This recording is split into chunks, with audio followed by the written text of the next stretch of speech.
Hey guys, welcome back to Through the Screen. I'm Emily. I'm Charlotte.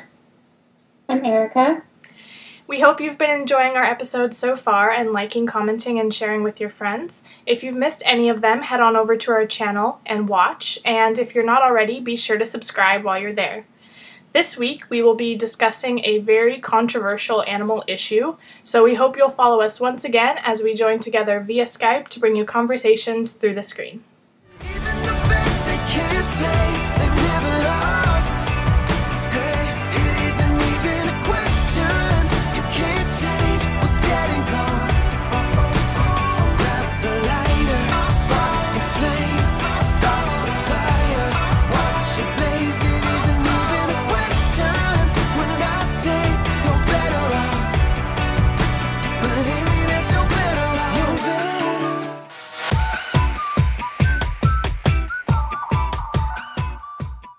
This episode, we will be discussing an ivory trade and its effects on our wildlife. We will also be bringing you updates from Taiji, a heartwarming story about a Japanese man who braves the effects of radioactivity to care for animals, reviewing a vegan do-it-yourself face mask that even a college student could afford to try, and finally sharing our thoughts on this week's episode of Pretty Little Liars. First up, the ivory trade.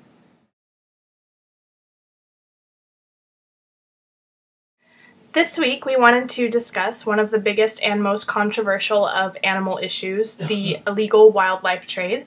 This trade includes the horrific poaching and selling of animal fur, meat, and bones, among other parts. However, we wanted to focus on the black market ivory trade. So in 2011 alone, ivory with a weight equivalent to 2,500 elephants was collected in one of the largest seizures of illegal ivory. And because the trade is so secretive, similar to that of drugs and guns, it's difficult to obtain reliable figures for the value of the wildlife trade, but one monitoring network estimates it to be up to hundreds of millions of dollars. And because of the enormous profits earned through this trade, it's obvious that poachers and sellers of ivory don't intend to stop anytime soon. However, it has driven species of animals to near extinction, even wiping out some. So we feel it's important for people to be aware of the illegal ivory trade and even some alternatives that can help end it. Elephants are mainly used in the ivory trade, but other animals include hippos, walruses, narwhal, and mammoths. As the human population grows, so does the demand for profit. 80% of the ivory trade occurs in Tanzania, Uganda, and Kenya. Most of the ivory trade that happens in Kenya is en route to China and Japan. Some other places that are affected by this are South Africa and Zimbabwe. The elephants are killed by humans using darts, poison, and high-powered rifles. While the elephants are dying, the tusks are gouged out of the living elephant. It's estimated that about 96 African elephants are killed every day for ivory and other parts, and the African forest elephant could see extinction in the next 10 years.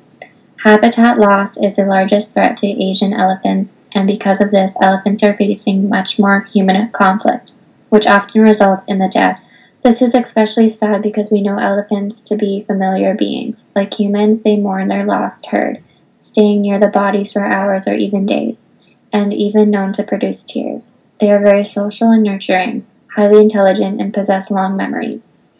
They can clear jungle and spread seeds, even create watering holes. However, the rapid poaching of elephants and other factors leading to their deaths have put them in great danger when it comes to having a sustainable future. So many people, like myself included in this category, thought that people were taking this ivory for medicinal purposes in China. That is actually not even the case. Ivory is not used at all for medicine whatsoever. It is actually used for carvings, similar to wood carvings. Basically, the Chinese believed so much in ivory, back before the 20th century began, that they used it often to make things out of, like everyday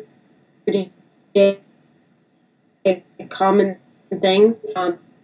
Into like plastic and things like that replaced it, and it was stopped being used as much, which reduced the amount of need for it. The demand, however, has gone up because now the middle class can now afford ivory in China. And as we all know, China is the largest nation in this on this continent. It has the most population, and it's been classed as the largest. So now the demand for ivory has gone up, and more animals are being killed for their ivory. And of course, we would all like to see that stop because it's not, it's something that should not be happening to begin with. And it's all basically for money and greed because it's not like it's being used to help save people or, even if it's, mythological or whatever, it's still not even being used for that factor. It's being used for something completely different, something that actually is done daily with wood. That can be done with wood. Yes, exactly, and it's very materialistic, such as I guess ivory is compared mostly to diamonds, because, to us, diamonds are, priceless, or, they, have this, huge value, and really, they're no more than a rock. It's not anything more than, a daily rock you find on the ground. That's basically how much a diamond is really worth when it comes down to it. So, if you want any of this information, I'll be sure it will be linked down below for you to look at yourself, because I personally was shocked because, like I said, I thought it was used for medicine too. So, you guys are not the only ones that were being fooled here. We were too. So, but if you'd like to learn more about it, it will be linked down below, and we just truly hope that this torture stops for these animals. Yeah, I mean, as we mentioned, so many animals have been driven to near extinction because of the general wildlife trade, and one of those is the northern white rhinoceros, of which there are only 5 left. And rhino poaching in South Africa alone has increased from 13 to 1,004 between 2007 and 2013, which is a 7,700% increase.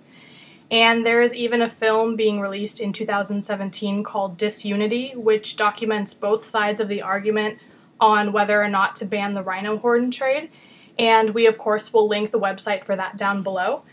But rhino horns, of course, are not made of ivory, but are still greatly used in the wildlife trade.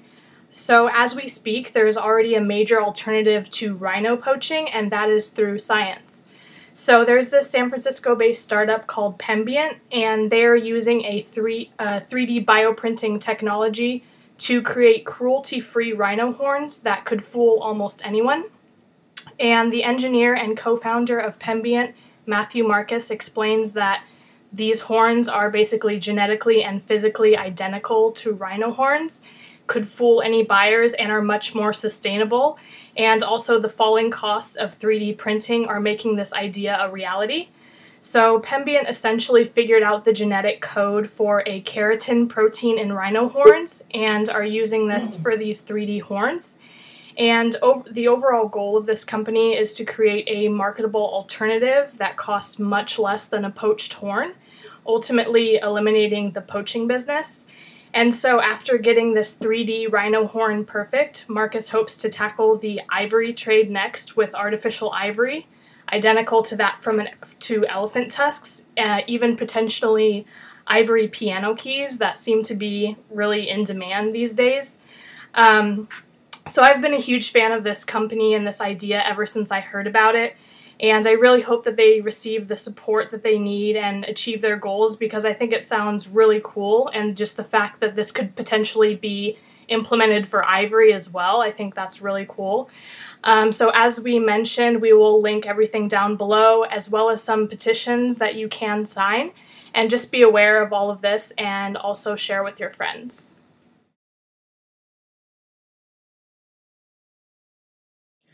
The past 3 days in Taiji have been a mixture of triumph and heartbreak. The 22nd, 23rd, and 24th were all Blue Cove days, while the 24th through the 26th saw the transport of 11 previously captive dolphins from the harbor pens to a life in captivity.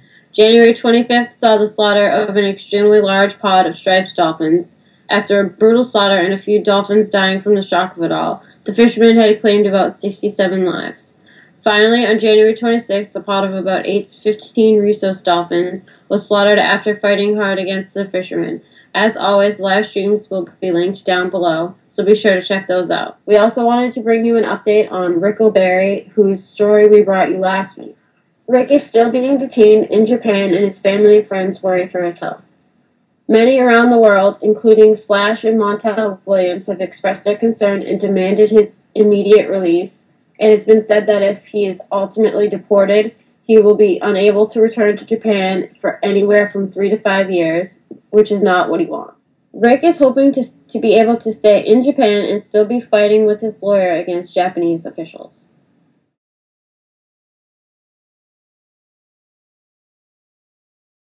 This week's heartwarming story is about a 55-year-old man who knows the dangers of radiation but refuses to worry about it. Naoto is living in Fukushima's 12.5-mile exclusion zone. At first, Naoto left, but he returned to care for his animals and then quickly learned that many other animals were left behind. Naoto found thousands of cows that had already died in barns. He also freed many animals that had been chained up by their previous owners, and now the animals solely rely on him for food. The government has forbidden him from staying, but that doesn't stop Naoto. They told him he wouldn't get sick for 30 or 40 years. He responded with, "I'll be dead then anyway, so I could care less." He started in 2011 and is still going strong. He only relies solely on donations to work with and feed the animals. They call him the guardian of Fukushima's animals. So we'll link down the story if you want to take a look for yourself.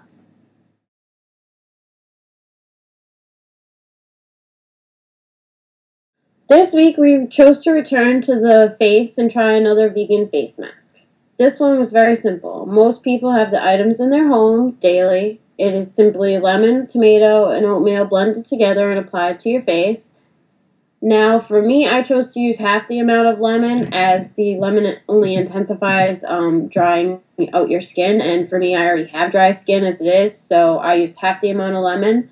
And I would say that I actually really did like this mask. My only issue was that I had recently been sick, so it burned all under my nose from just me blowing my nose so much and it being already all raw. But other than that, I mean, I would probably try it again. So what did you guys think? Well, I think the texture is so much better than the banana one, first of all.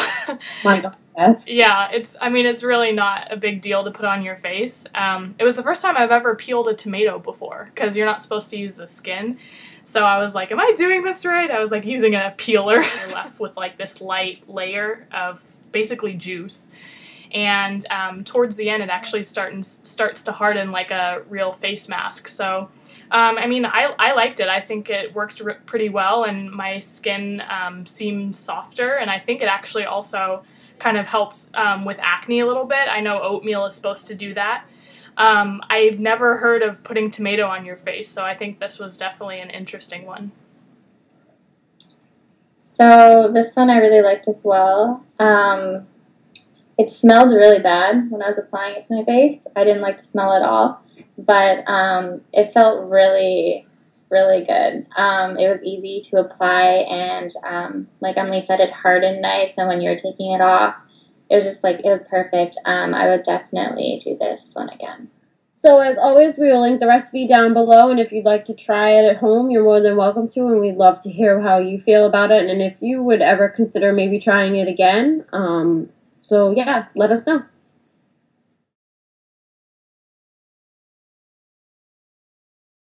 This week's Pretty Little Liars was intense, to say the least. From Emily's mom finding out about her school situation, to an angry alcoholic Ezra, to a possible new big bad, to Spaleb. And of course, we still have a mom down in the basement, possibly with alcohol poisoning from all the wine she's been drinking. So with only one more season, we seem to only be getting questions and no answers. So what did you guys have to say about this week's PLL? So, yeah, for me, it really bothered me that, of course, like, right away, Lorenzo knew that someone had deleted the tape. Obviously, that's, forensics 101 right there. That's the first thing they're going to look at is the security tape, and, of course, they're going to have the power to figure out that it was deleted.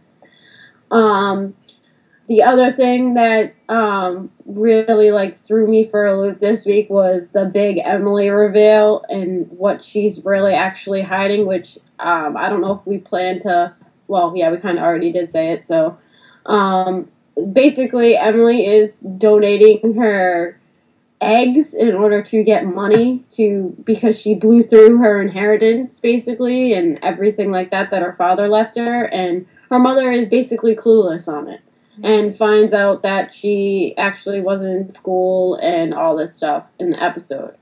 She has yet to find out about the eggs, but I'm sure once she does, she's going to freak out. And I just want to say we were hella wrong on that front, because we all thought she had cancer. I'm glad. And that was the way it was going. And at least it's unique. I was going to be mad if she had cancer. I agree. At least it was unique. As weird as it was, it's definitely a unique storyline. So I give Marlene props for that. Yeah. What else was big this week? Sarah. Arya doing Ezra's book for him, finishing Ezra's book for him, because she reads what he wrote before whatever happened to Nicole, and she thinks it's really good, so she decides that she wants to finish it because her publisher is on her about it, basically. So she decides she's going to just write it for him and finish it for him. Personally, I think the story is about her and Ezra. She thinks it's about him and Nicole, but right away, Emily points out that it's not. It's actually about the two of them, and I totally see that happening. And I want them to get back together. As weird as that is, I want them back together. Yeah, that would be kind of weird, but I agree. I do agree, though. I wouldn't be mad if that happened. Ezra forever. Of course, we also found out why Sarah is always around wearing gloves and why the girls are sketched out about her. And I would be too, because apparently the night of Radley with Charlotte and everything like that, apparently when she went to go blow up Radley, she burnt her hands. Which to me makes no sense, because if you were about to blow up Radley, bitch, you were gonna die anyway. I know. I don't understand why she's angry about it. Of course they're gonna defuse the bomb. Why are you so mad at them about it? Exactly. Like, you burnt your hands. Like, you're still alive. Like, did you want to die that way? Like, I don't get it. You know what I mean? She's annoying me though. She's like everywhere. Like, I don't like your resting bitch face. Can you go away, please? Yeah. Oh my god, I want to punch her in the face every time I see her. I'm like, ugh. I do not like her at all, so I don't know. Hopefully she goes away. Disappears. Yeah. Hopefully she's the next one to mysteriously fall off the church. Yeah, I mean, we found out that there's, I guess, I don't know if it's the same A or a new A, but A is back, apparently as the source, or the devil. But we see whoever it is throwing away the A hoodie and looking for a new uniform, so they're going after somebody, so hopefully it's Sarah. But, you know, we'll see how that goes. And of course, we still don't know whether or not Ezra did it. He was really sketchy in this one, but, you know, I mean, I guess if he didn't do it, I guess it would be understandable why he would get so agitated with them accusing him. But I don't know. I don't really like this side of Ezra, so hopefully, you know, he finds peace with what happened and moves on, because, you know, he's turning into an alcoholic. Ashley wouldn't let him have a beer at the hotel. So, you know, we're seeing... There's been an incident there, so I hope we find out what that incident was. Yeah, so he's having some issues, so I guess we'll find out more about that a little bit later, but... So, something that we also found out, which Charlotte obviously called, and I think Emily called it too. Everyone called it. Was Spencer and Caleb are now together, and that's just, I feel like that's just going to go really downhill from, like, my opinion, because Hannah is obviously still in love with Caleb, and Caleb is, like, friends with Toby, and... Yeah, that's the reaction I can't wait to see, is the Toby reaction, because, I mean, from everything that we heard in the 5 Years Forward special, Toby has a girlfriend. Right. Or Toby has also moved on. So it's interesting. I think it's really going to be interesting to see that dynamic and how it all plays out, and like kind of becomes like a pentagon in some kind of way, because there's like all these different parties involved and extra people. So yeah. I mean, it's just weird, and I think it's just crazy that Marlene thinks of like possibly ruining a friendship for this. I mean, both fandoms are like livid right now. And on top of that, it's like a friendship that, I mean, Hannah said that she was okay with it, but I have a feeling she's not really. And I have a feeling, no. I mean, that's going to come to a head at some point, So, I mean, that's like girl code rule number 1 right there. Like, right. Ex-boyfriends are off limits. It's funny. Like, that's not even an ex-boyfriend. That's her first love. That's like, you do not touch that guy, ever. You know what I mean? So, yeah, I definitely think that's going to cause some serious issues. Yeah, it's funny that you say it like that, because I saw, on Twitter, I saw a picture from Mean Girls, and it was Gretchen. She's like, ex-boyfriends are just off-limit to friends. That's just the rules of feminism. Yeah. So I laughed at that. I mean, it's true. I mean, why, like, Marlene, what are you doing, So, I mean, I don't know what's going on. But if you want to watch Pretty Little Liars, we will link Freeform's website down below. And be sure to check out next week's episode, and we will be discussing that one with you then. This week's Song of the Week is from a British band called The Vamps. We chose to highlight the song Wake Up. The band is a pop band featuring Brad Simpson and James McVeigh as lead vocalists and guitarists, as well as Connor Ball on bass and vocals and Tristan Evans on drums and vocals. This single was released from the album Wake Up on October 2nd, 2015. The video is super fun, but doesn't make much sense, and the song is super catchy, and the band is for sure talented. So what did you guys think? I really like this song. It's probably one of my favorite songs on the radio right now. It's one of those songs that, like, when I hear it, I always, like, turn the radio up and I start singing it. So I always enjoy music like that. So that's I agree. The video made no sense. Yeah, I mean, I really like the song from the very beginning when the music starts. I'm just like, I just want to nod my head to it. I mean, the song is really good, but I mean, yeah, the video ruins it slightly for me, just because, like they said, it doesn't make sense. It doesn't really go with the actual song. And I mean, I don't know. But I do want they shoot like a flare gun up in the air, and I want one of those, even though it's like totally fake. But it looks really cool. But yeah, I mean, I really like this song. It kind of reminds me of a lightsaber. Yeah, it looks like one. So the Vamps have also announced that they will be singing the new version of Kung Fu Fighting in the new Kung Fu Panda 3, which will be released in 2016. So that's something exciting to look forward to. If you guys like the song, we encourage you to listen to it, so we will link it down below. Okay, guys, that's our show. We hope you've enjoyed this installment of Through the Screen. If you did, be sure to like down below and also subscribe to the channel. We also appreciate any feedback you may have. We post new videos each week, and we'd love for you all to join us and tell your friends. Next week, we will be discussing a brand new topic, so you won't want to miss it. Until then, thanks for watching, stay informed, and we'll see you next time. Bye. Bye.